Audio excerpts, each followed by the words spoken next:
নমস্কার, দেখছেন কলকাতা টিভি, সঙ্গে রয়েছে আমি স্বর্ণালী। শুরু করছি জেলার সারাদিন। এই মুহূর্তে ডায়মন্ড হারবারে রয়েছেন অভিষেক বন্দ্যোপাধ্যায়। সরাসরি নজর রাখবো সেদিকে। যে রাস্তা, জল, শিক্ষা প্রতিষ্ঠানে যে সমস্যা রয়েছে, বিশেষ করে স্বাস্থ্য পরিষেবার যে সমস্যা রয়েছে, তার প্রতিকার সমাধান করব। আজকে ডায়মন্ড হারবারে একটা গ্রামীণ রাস্তা আপনি দেখাতে পারবেন না যে নতুন করে 10 বছরের হয়নি। আমরা করেছি। কেউ বলতে পারবে না আমরা সিপিএম কে, বিজেপি কে ভোট দিয়েছি, পরিষেবা পাইনি। আমরা লক্ষ্মীর ভান্ডার, শ্রদ্ধার বলে কোনো বৈষম্য করি। যারা আমাদের ভোট দিয়েছে আমরা তাদেরও সাংসদ, যারা ভোট দেয়নি আমরা তাদেরও সাংসদ। আমরা সবাইকে, আমরা যখন শ্রদ্ধার্ঘ দিয়েছি আমরা জিজ্ঞেস করিনি আপনি কোন দল করেন, আমরা জিজ্ঞেস করিনি যে আপনি কাকে ভোট দেন বা আগামী দিন কাকে দেবেন। আপনি যাকে ইচ্ছা ভোট দেবেন, কিন্তু নির্বাচিত হওয়ার পর আমার কোনো ধর্ম নেই, আমার একটাই ধর্ম, মানব ধর্ম, মানুষকে পরিষেবা দেওয়া। আমি সেটা দিয়েছি। 1 তারিখ আপনাদের সাথে তো আমি থাকবোই, আমি আন্দোলনে থাকবো। 1 তারিখ আমি ডায়মন্ড হারবার আসতে পারি, এটা সাধারণ মানুষের অসুবিধা, সেই কারণে ভোটের দিনটা আমি বুঝে যাই না। উৎসবের মেজাজে মানুষ ভোট দেবে, নিজের ভোট নিজে দেবে। আমি আন্দোলনে থাকবো, সবার উপর নজরদারি থাকবে, কোনো চিন্তা করবেন না। আপনারা মাথা উঁচু করে নিজের ভোটাধিকার প্রয়োগ করে এই যে উন্নয়নের অশ্বমেধের ঘোড়া ডায়মন্ড হারবারে বিপুল গতিতে ছুটছে, সেটা যাতে আরো অক্ষুণ্ণ ত্বরান্বিত আর অব্যাহত থাকে, সেই কারণে আপনারা তৃণমূলকে ভোট দেবেন। আর এবার 2 নম্বর বোতাম মাথায় থাকবে তো, জোড়া ফুল, 2টো ফুল আর 2টো বোতাম, জোড়া ফুল আর 2 নম্বর বোতাম।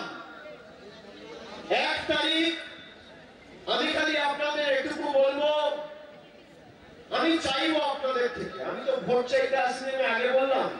বাড়িতে আপনি যখন যান, খিদে পায়, মায়ের হাতে পায়ে ধরে, মা খেতে দাও, হাতে ধরছি, পায়ে ধরছি, না বললেও মা দেবে, না বললেও বাবা দেবে, না বললেও পরিবারের দিদি দেবে, বোন দেবে। আমি আপনার কাছে ভোট চাইবো, আমি আপনার কাছে 4 লাখ ব্যবধান চাইবো। 4 লাখ ব্যবধান আপনাদের দিতে হবে, এটা আমার চাহিদা আপনাদের থেকে। উন্নয়নের নিরিখে যদি 42টা আসনের মধ্যে আর 543টা ভারতবর্ষের লোকসভার মধ্যে ডায়মন্ড হারবার 1 নম্বরে থাকে, তাহলে জয়ের ব্যবধানে এবার ভারতবর্ষে ডায়মন্ড হারবারকে 1 নম্বরে রাখতে হবে। রাখবেন তো? রাখবেন তো? আপনারা জানেন গত 2019-এ প্রাপ্য ভোটের নিরিখে 42টা আসনের মধ্যে 1 নম্বর ছিল ডায়মন্ড হারবার, আর জয়ের নিরিখে আমরা 3 নম্বরে ছিলাম। প্রধানমন্ত্রী সভা করতে এসেছিল ডায়মন্ড হারবারের লাইট হাউস ময়দানে, আমার মনে আছে। এসে বলেছিল इस बार भतीजा का पार्टी ऑफिस में बंद ताला पड़ जाएगा, डब्बा गुल हो जाएगा, अभिषेक का नसीब बंद हो जाएगा। আমি এখানে মোদিজিকে অনুরোধ করবো, বিজেপির ঝান্ডা ধরার কেউ নেই, আমার পার্টি অফিসে ফ্ল্যাগ পট করে বলছি আপনি বন্ধ করতে পারেন। মানুষের ক্ষমতা। আর যদি বিজেপির ঝান্ডা ধরার কেউ না থাকে, কেউ যদি দেওয়াল লিখতে না দেয়, বুথে যদি বসার কেউ না থাকে, তৃণমূল তো সাহায্য করতে পারে না। সিপিএম কে আমরা সাহায্য করতে পারি? সিপিএম আমাদের উপর অত্যাচার করেছে 34 বছর, আমাদের কর্মীদের রক্ত এদের হাতে লেগে আছে। আরে বুথে বসতে পারছে না, লোকসভা নির্বাচন প্রার্থী খুঁজতে 1 মাস লেগে যাচ্ছে। এত বড় বড় নেতা, দিলীপ ঘোষ, শুভেন্দু অধিকারী, মোহাম্মদ সেলিম সিপিএমের, কংগ্রেসের অতীন চৌধুরী, সারা বছর আমার বাবা বন্ধ করে। আপনারা ডায়মন্ড হারবারে এসে আমার বিরুদ্ধে দাঁড়ান না কেন? কে বারণ করেছে? কে বারণ করেছে? কেউ বারণ করেছে? গণতান্ত্রিক ভাবে তো মানুষ ভোট দেবে, নির্বাচন কমিশন ভোট করাবে, কেন্দ্রীয় বাহিনী থাকবে উঠে বাইরে। 14তেও করেছেন, 16তেও করেছেন, 19এও করেছেন, 21এও করেছেন। কি করেছে? এই ডায়মন্ড হারবারের মাটি থেকে টাকা দিয়ে তৃণমূলের প্রতিনিধি কিনে নিয়ে গেছিল, আর তৃণমূলের ঘর ভাঙানোর চেষ্টা করেছিল। প্রাক্তন বিধায়ক দীপক হালদার গেছিল, সে আর কি প্রাক্তন হয়ে গেছে মানুষের কাছে। পারবেন না, এই ঘাঁটি তৃণমূলের ঘাঁটি, দুর্জয় ঘাঁটি। আগে তৃণমূলের দক্ষিণ কলকাতা। এখন সারা বাংলায় দুর্জয় ঘাটি 1 নম্বর জায়গায় রয়েছে ডায়মন্ড হারবার। আপনি পারবেন না, আপনি যাকে ইচ্ছা দেওয়ার চেষ্টা করুন, নিয়ে যাওয়ার চেষ্টা করুন। আপনি যত তদন্তকারী সংস্থা লাগানোর ক্ষমতা আছে লাগান, অপব্যবহার করার করুন। আপনার ইডি ডাইরেক্টরের ক্ষমতা থাকলে আমার বিরুদ্ধে লড়তো, সিবিআই ডাইরেক্টরের ক্ষমতা থাকলে আমার বিরুদ্ধে লড়তো, কেন্দ্রীয় নেতারা যারা আমার বাবা বন্ধ করে আমার বিরুদ্ধে লড়তো। তারা তো চায় আমাকে হারাতে, তা আমাকে হারাতে গেলে আমার সাথে লড়তে হবে। মেঘরামের মতো মেঘের আড়াল থেকে না লড়ে সামনাসামনি লড়ো না। কত ঘরে কত চাল বুঝে কেউ তো বরণ করেনি। আমি প্রথমবার দাঁড়িয়েছিলাম, আমি মানুষকে বলেছিলাম সুযোগ দিন, আমি এক কথার ছেলে, আমি জীবন দিয়ে চেষ্টা করব কাজ করার, এই ডায়মন্ড হারবারকে ভারতবর্ষের মানচিত্রে 1 নম্বর স্থানে নিয়ে যাওয়া। আমি আজকে বলছি বিজেপির নেতা, সিপিএম এর নেতা যারা ভোট চাইতে আসবে, আসুক, ক্ষমতা থাকলে তথ্য পরিসংখ্যানের নিরিখে 10 বছরে আমি কি করেছি আর 10 বছরের মোদীর সরকার বলি ডায়মন্ড হারবারের জন্য পয়সা পাঠিয়েছে। ল্যাজে গোপনে করে মাঠের বাইরে করে দেবো, বলে আমার নাম অভিষেক বন্দ্যোপাধ্যায়। আমি 10 বছর সাংসদ আর কেন্দ্রে 10 বছর প্রধানমন্ত্রীর নাম নরেন্দ্র মোদী। ক পয়সায় ডায়মন্ড হারবারে দিয়েছে, কটা কাজ করেছে, কটা বুথে ক পয়সার উন্নয়ন হয়েছে, আর আমার হাত ধরে রাজ্য সরকারের সহযোগিতায় তৎপরতায় ক পয়সার উন্নয়ন হয়েছে। একদিকে আমি থাকবো, একদিকে বিজেপির নেতা থাকবে, ল্যাজে গোবরে করবো, পোকাট্টা করে মাঠের বাইরে 10 গোল দিয়ে বার করবো। আমি আপনাদের বলছি, ক্ষমতা থাকলে এসো। আমি প্রথমবার লড়েছিলাম, মানুষকে অনুরোধ করেছিলাম, আমাকে আপনারা ভরসা করেছিলেন, সুযোগ দিয়েছিলেন, আমি কৃতজ্ঞ। প্রথমবার লড়েছিলাম, ডায়মন্ড হারবার লোকসভা থেকে ৭১,০০০ ভোটে জিতেছিলাম। সেখানে জয়নগর, মথুরাপুর, যাদবপুর, বাকি যে 3টে লোকসভা আসন রয়েছে, কেউ জিতেছিল 2 লাখ, কেউ জিতেছিল 2.5 লাখ, কেউ জিতেছিল 3 লাখ। আমি শপথ নিয়েছিলাম যে এই জেলায় এবং বাংলায় আগামী দিন 1 নম্বর আসনে ডায়মন্ড হারবারকে জয় দিই। সবাই বলেছিল অভিষেক বন্দ্যোপাধ্যায়ের অবস্থা টাইট, তাদের 12 ভাগে ছাই দিয়ে আমার 70,000-এর ব্যবধান আপনারা 3,21,000 করেছিলেন। আমি কৃতজ্ঞ ডায়মন্ড হারবারের মানুষকে, আমি কৃতজ্ঞতা জানাই আপনাদের। এবার ছোড়া ফুলে ভোট তো হবেই, তার সাথে আপনাদের থেকে আমি চাইছি 4 লক্ষের ব্যবধান। যারা বাংলার উন্নয়ন আটকেছে আর সকাল বিকেল আমার বাপ্পান্ত করেছে, তাদেরকে জবাব ভোট বাক্সে দিতে হবে। আর আমি কথা দিচ্ছি, গত 10 বছরে 5,580 কোটি টাকার কাজ হয়েছে, আর আগামী 10 বছরে আমাদের লক্ষ্য 10,000 কোটি টাকার কাজ হবে। এবার আসবো পরবর্তী খবরে। ঘাটালে পতাকা লাগানোকে কেন্দ্র করে উত্তেজনা। তৃণমূলের দলীয় পতাকা লাগানো নিয়ে বচসা শুরু হয়। বিজেপি বিধায়কের সঙ্গে পুলিশের বচসা সৃষ্টি হয়। শুভেন্দুর সভাস্থলে তৃণমূলের পতাকা লাগানোর অভিযোগ, এমনটাই অভিযোগ এবার সামনে এসেছে।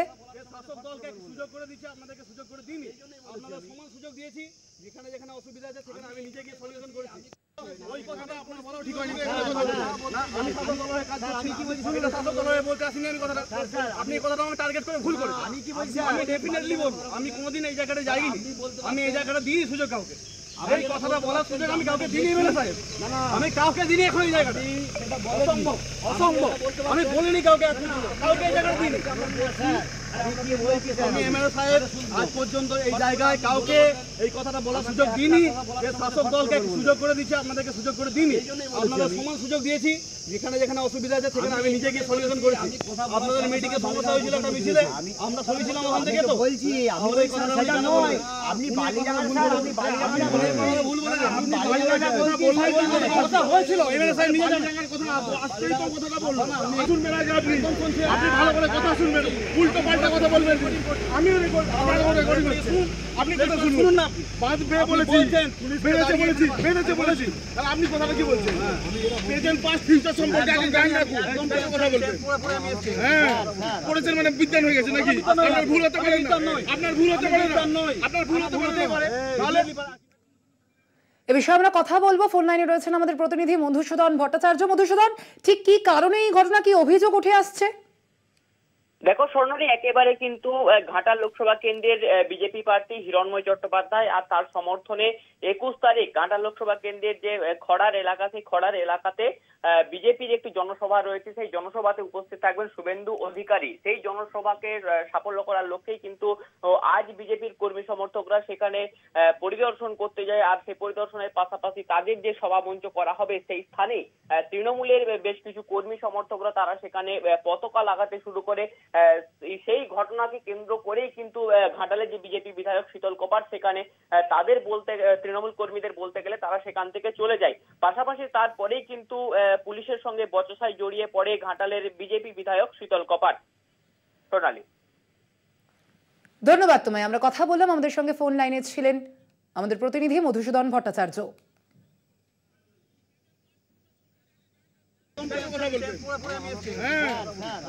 বিজ্ঞান হয়ে গেছে নাকি? আপনার ভুল হতে পারে না, আপনার ভুল হতে পারে না, আপনার ভুল হতে পারে না। কথা বলছেন আপনি, ওই কথাটা আপনার বলাও ঠিক হয়নি।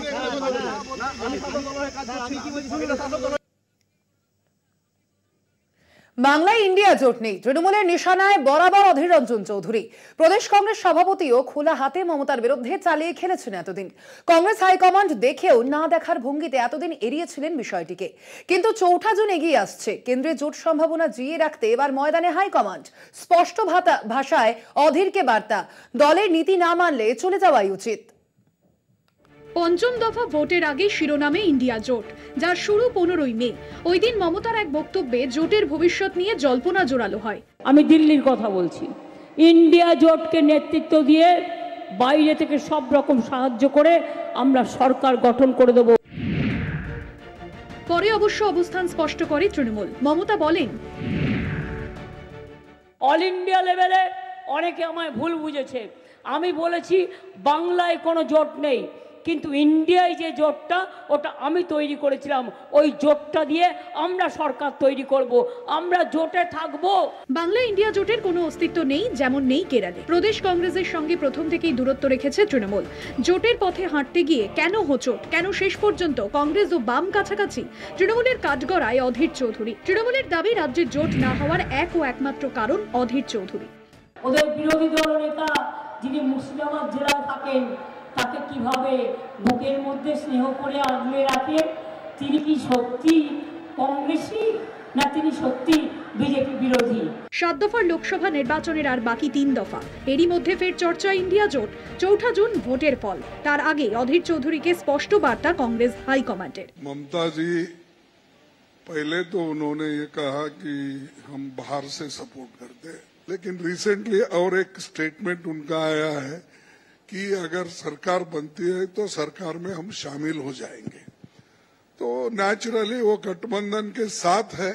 नो देखो, अलाइन नहीं हो रहा, ये नहीं हो रहा। मैंने कहा कि हाईकमांड हम हैं, हम जो तय करेंगे फॉलो करेंगे। अगर कोई फॉलो नहीं करता तो वो बाहर जाएगा। খার্গের বার্তা অধীরকে। হাইকমান্ডের বার্তার পরেও অনমনীয়। যুদ্ধং দেহি অধীর। আমার বিরোধিতা নৈতিক বিরোধিতা। কংগ্রেসকে কেউ খতম করবে, আমি তাকে খাতির করবো, তা তো হতে পারে না। আমার বিরোধিতার মধ্যে কোনো ব্যক্তিগত বিদ্বেষ নেই। আমার বিরোধিতা নৈতিক বিরোধিতা। আমার বিরোধিতা পশ্চিমবঙ্গে আমার পার্টিকে রক্ষা করার জন্য লড়াই। এই লড়াই আমি কোনোভাবেই থামাতে পারি না, কারণ আমি পার্টির একজন ফুড সোলজার। ইন্ডিয়া জোটের এই অবস্থানকে কড়া ভাষায় কটাক্ষ করেছে বিজেপি নেতৃত্ব। অধীর চৌধুরী বা এই জাতীয় নেতার কোনো মূল্য নেই। তার কারণ হচ্ছে মমতা ব্যানার্জিকে সঙ্গে চাই। তার কারণ মমতা ব্যানার্জির হাতে এমপি বেশি থাকবে, আর অধীর চৌধুরী তো একা। অতএব অধীর চৌধুরীকে পাত্তা দিয়ে লাভটা কি আছে?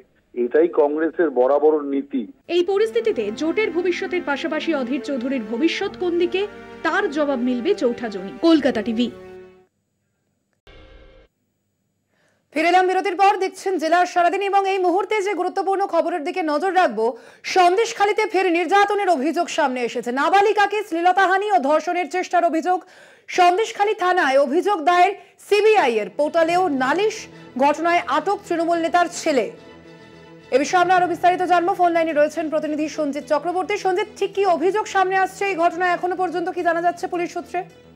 দেখো, উত্তর 24 পরগনার সন্দেশখালী থানার বেরমজুর যে গ্রাম পঞ্চায়েতে গতকালকে রাত্রিবেলা 1 বছর 15-এর এক নাবালিকা তার সে বাড়িতে ছিল, সেই সময় সে ঘুমাচ্ছিল। সেই নাবালিকার দাবি সেই সময় তার গেট বন্ধ থাকলো, পাশে বেড়া ভেঙে ঢোকে এক যুবক তাকে মুখ চেপে এবং তাকে চাপে সে এদিক ওদিক করতে গিয়েই তারপরে সে পালিয়ে যায়।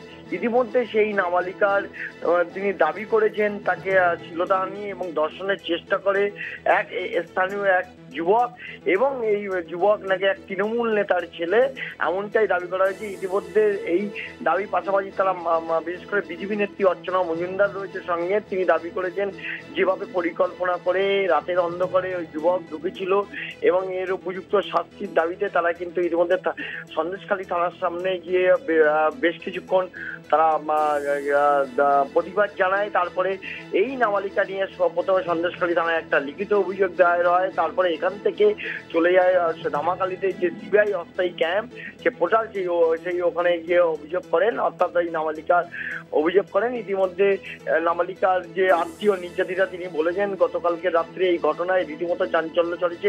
ইতিমধ্যে আটক করা হয়েছে ওই যুবককে, জিজ্ঞাসাবাদ করা হচ্ছে।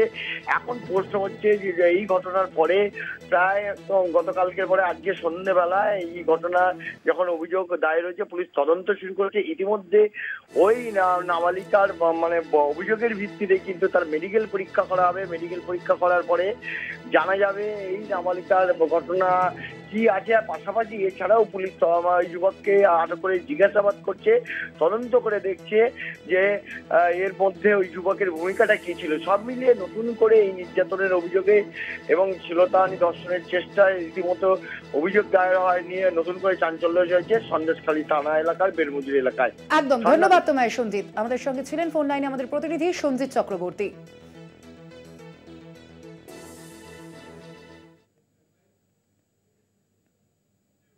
জেলার সারাদিন আজ এ পর্যন্তই। দেখতে থাকুন কলকাতা টিভি, রাত দিন 7 দিন।